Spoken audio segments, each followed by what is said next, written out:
જુલાઈ 24/7 માં આપનું સ્વાગત છે। કામરેજમાં આમ આદમી પક્ષની જનતા રેડ, જેવી ઉદ્યોગ વસાહત પાસે દેશી દારૂના અડ્ડાનો કર્યો પર્દાફાશ।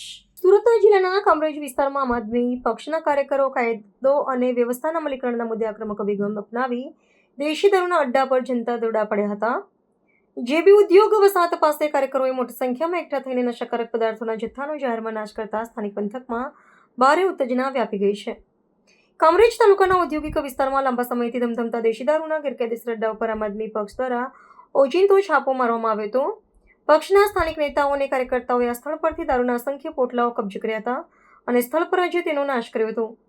આ ઘટના દરમિયાન પક્ષના કાર્યકરોએ સૂત્રોચ્ચાર કરીને નશાબંધીના કાયદાના કડક પાલનની માંગ કરી હતી। ઉદ્યોગ વસાહતની અત્યંત નજીક ચાલતી આ ગેરકાયદેસર પ્રવૃત્તિ સામે પક્ષે જનતા સમક્ષ પુરાવા રજૂ કરવાનો પ્રયાસ કર્યો હતો। આક્રમક કાર્યવાહીના વિશ્લેષણમાં રાજકીય વિવેચકો માની રહ્યા છે કે વિરોધ પક્ષ હવે જમીની સ્તરે પ્રજાલક્ષી પ્રશ્નો ઉઠાવીને વહીવટીતંત્રની નિષ્ફળતા છતી કરવાના પ્રયાસો કરી રહ્યો છે।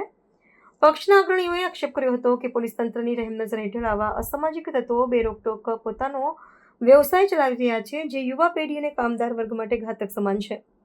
આ જનતા દોરડા પાછળનો મુખ્ય ઉદ્દેશ્ય સ્થાનિક સ્તરે સુરક્ષા અને નશાબંધીના અમલીકરણમાં રહેલી ખામીઓ તરફ સરકારનું ધ્યાન દોરવાનો છે।